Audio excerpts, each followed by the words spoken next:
샬롬 할렐루야. 요한복음 16장 20에서 22절입니다. 내가 진실로 진실로 너에게 이르노니 너희는 곡하고 애통할 것이 하겠으나 세상은 기뻐하리라.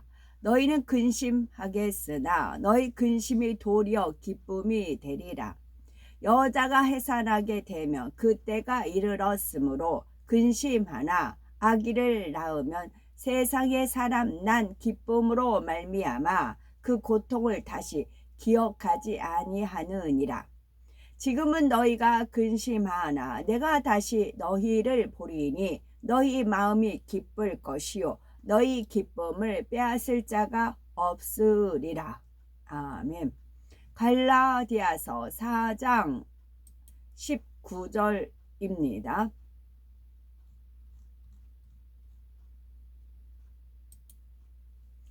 나의 자녀들아 너희 속에 그리스도의 형상을 이루기까지 다시 너희를 위하여 해산하는 수고를 하노니. 아멘. 이사야서 66장 9절. 여호와께서 이르시되 내가 아이를 갖도록 하였은즉 해산하게 하지 아니하겠느냐. 네 하나님이 이르시되 나는 해산하게 하는 이인즉 어찌 태를 닫겠느냐 하시니라. 아멘. 제목은 해산하는 수고와 기쁨입니다.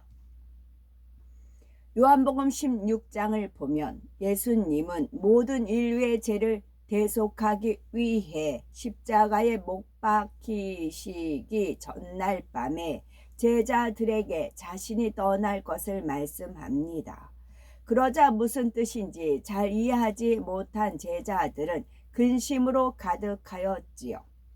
이런 상황 속에서 예수님은 내가 진실로 진실로 너희에게 이르노니 너희는 곡하고 애통하리니 세상이 기뻐하리라. 너희는 근심하겠으나 너희 근심이 도리어 기쁨이 되리라 하시며 제자들에게 위로와 소망을 주십니다.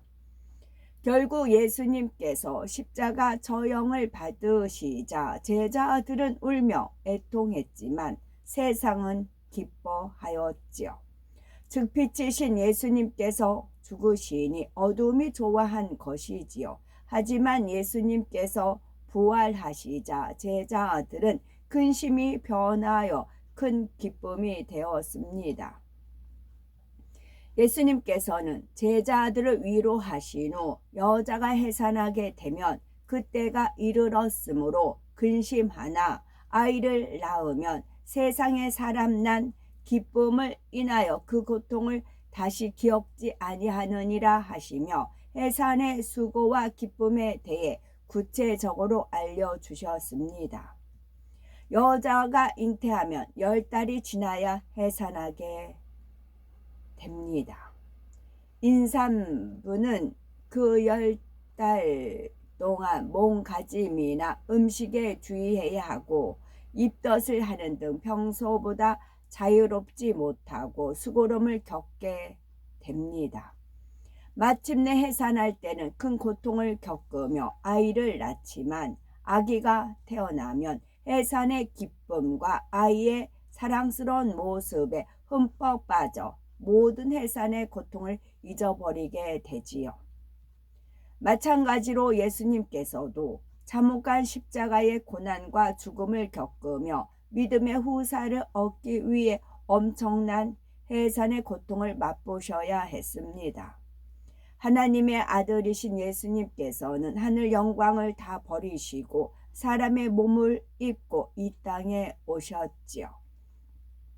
사람의 본분을 잃어버리고 짐승과 다름없이 살아가는 인류를 위해 짐승의 우리에 태어나셨으며 인류의 가난을 대속하기 위해 일생 동안 가난의 길을 가셨습니다. 모든 질병과 연약함을 대속해 주시고자 채찍에 맞아 피 흘려 주셨고 우리의 생각으로 짓는 죄를 대속하기 위해 머리에 가시 면류관을 쓰셨지요. 우리의 손과 발로 짓는 모든 죄로 대속하기 위해 양손과 발에 못 박히셨습니다. 모든 불의와 불법을 대속하기 위해 온갖 멸시, 천대와 핍박을 받으며 십자가를 지고 고난의 길을 걸어가셨습니다. 예수님께서 당하신 해산의 수고가 엄청났기에 죄인된 인류가 하나님의 자녀로 거듭날 수 있는 생명의 길이 열리게 되었지요. 그래서 교회를 가르쳐 하나님이 자기 피로 사신 교회라고 말씀하시는 것입니다. 근본 하나님의 본체이신 예수님께서 종의 형체를 입고 이 땅에 오셔서 핏값을 주시며 희생하신 대가로 교회가 세워졌습니다. 여기서 교회는 건물 즉 예배당만 의미하는 것은 아닙니다. 고린도전서 1장 2절에는 교회를 그리스도 예수 안에서 거룩하여지고 성도라 부르심을 입은 자들이라고 했습니다. 따라서 하나님의 아들이신 예수님께서 엄청난 해산의 수고를 하신 것은 오늘날 주 안에서 거룩한 하나님의 자녀 곧 성도라 부르심을 입은 우리를 낳기 위함이요 주님의 몸된 교회를 세우기 위함이었지요. 예수님께서는 누구든지 믿음으로 거룩하신 하나님의 자녀로 거듭날 수 있도록 자신의 생명을 아낌없이 주셨습니다. 천국 복음을 전파하고 각생병든 자를 치료하며 아무 죄 없이 십자가에 달려 죽기까지 해산하는 수고를 하셨지요. 우리도 영혼 구원을 위해 해산의 수고에 동참하려면 어떻게 해야 할까요? 전도 대상에 따라 차이는 있지만 한 영혼을 교회로 인도하기 위해서는 많은 시간과 노력을 들여야 합니다. 매일같이 그를 위해서 기도하고 때로는 눈물도 흘리며 금식 기도나 절야 기도도 하지요. 나를 반겨주지 않아도 사랑을 가지고 웃는 얼굴로 찾아가서 하나님의 살아계심을 증거해야 합니다. 그러나 해산의 큰 고통을 겪으면서도 태어난 아기를 보면 모든 고통을 잊듯이 우리가 전도한 영혼이 주님을 영접하여 성령을 선물로 받아 하나님의 자녀가 된 기쁨은 이루 말할 수 없습니다. 또한 영적인 자녀를 많이 낳으면 낳을수록 하나님께 영광과 기쁨이 되며 하나님의 사랑을 받을 뿐만 아니라 하늘의 상급으로 쌓이는 축복을 받습니다. 우리가 전도할 때 주의해야 할 것이 있습니다. 아이가 만삭이 되어서 태어나는 것이 정상인 것처럼 전도할 때도 마찬가지죠. 영적으로도 만삭이 되고 교회에 등록한 영혼은 빨리 적응하고 은혜도 받으며 믿음이 성장할 수 있습니다. 하지만 강청하여 억지로 등록한 경우는 제대로 신앙생활 하는 것이 어렵습니다. 그러면 영적으로 만삭이 되었다는 것은 무엇을 뜻하는 것일까요? 교회에 등록하기 전에 신앙생활에 필요한 지식들을 알 수 있도록 전도자가 살아계신 창조주 하나님과 구세주 예수님, 천국과 지옥 등에 대해서 알려주어야 합니다.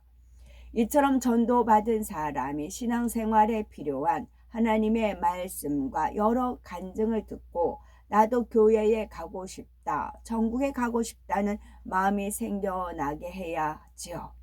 그럴 때 교회에 와서 설교를 듣고 성령을 받아 신앙생활을 잘할 수 있습니다. 영적으로 만삭이 되어 태어난 성도들은 설교자를 통해 영의 양식인 하나님의 말씀을 받아 먹고 신앙이 쑥쑥 자라가며 열매도 잘 맺히게 됩니다. 그러나 만삭이 되어 태어난 아이라도 부모의 세심한 보살핌이 필요하듯이 영적으로 만삭이 되어 교회에 등록한 성도라 할지라도 믿음의 반석에 서기까지는 일꾼들의 보살핌이 필요합니다. 젖 먹는 신자에서 밥 먹는 신자가 되고 굳건한 믿음으로 영적인 자녀를 낳을 수 있기까지 수고하고 애쓰며 돌봐야 합니다. 즉 직분을 받아 스스로 하나님 앞에 충성할 때까지 도와주어야 한다는 뜻이죠. 우리가 한 영혼을 천하보다 귀히 여기며 부모의 심정이 되어 사랑으로 보살펴 줄 수 있도록 하나님께서는 해산의 수고를 기뻐 받으시고 이 땅에서의 축복은 물론 하늘나라에서 귀한 상급으로 넘치도록 갚아주십니다. 또한 이사야 66장 9절 후반절에 나는 해상케 하는 자인즉 어찌 태를 닫겠느냐 말씀하신 대로 하나님께서는 영혼 구원을 위해 우리에게 전도의 능력을 주시며 풍성한 열매를 거둘 수 있도록 해산의 기쁨도 주십니다.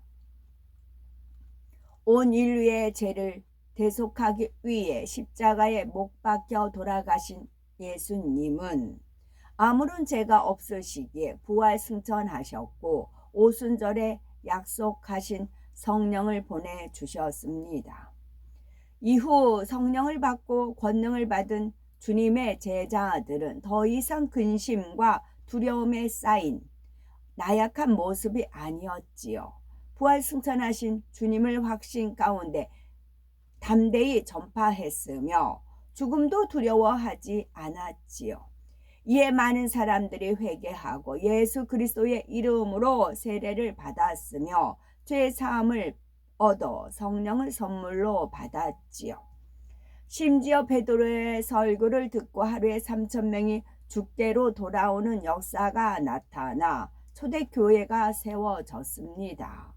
예루살렘에 세워진 초대교회는 사도의 가르침을 받아 서로 교제하고 떡을 떼며 기도하기를 힘썼고 세상 사람들이 두려워할 정도로 사도들을 통해 기사와 표적이 많이 나타났습니다. 뿐만 아니라 믿는 사람은 모든 물건을 서로 통용하고 또 자기 재산과 소유를 팔아 각 사람의 필요를 따라 나누어 주었지요. 그리하여 초대교회 성도들은 날마다 마음을 같이하여 성전에 모이기를 힘쓰며 집에서는 떡을 떼며 기쁨과 순전한 마음으로 음식을 먹었고 하나님을 찬미했습니다. 이에 성도들은 온 백성에게 칭송을 받았고 주님께서는 구원받는 사람이 날마다 더하도록 큰 부흥으로 축복해 주셨습니다. 사도 바울이 우리의 소망이나 기쁨이나 자랑의 면류관이 무엇이냐? 그의 강림하실 때 우리 주 예수 앞에 너희가 아니냐? 너희는 우리의 영광요 기쁨이니라 고백한 대로 우리도 생명을 낳는 복된 일에 동참하여 하늘의 상급을 쌓으며 해산의 기쁨을 마음껏 누리는 우리가 되어야 되겠습니다. 아멘. 젖 먹는 신자와 밥 먹는 신자가 있지요. 젖 먹는 신자는 믿음의 성장 과정 중에 갓난아기나 어린아이와 같은 시기입니다. 믿음의 1단계, 2단계에 있는 신자를 비유적으로 일컫는다 할 수가 있겠지요. 밥 먹는 신자는 믿음의 성장 과정 중에서 청년과 같은 시기로서 곧 믿음의 3단계에 해당하는 신자를 일컫습니다. 이때는 하나님의 말씀을 마음으로 이해할 수 있을 뿐만 아니라 스스로 말씀에 따라 행할 수 있습니다. 아멘.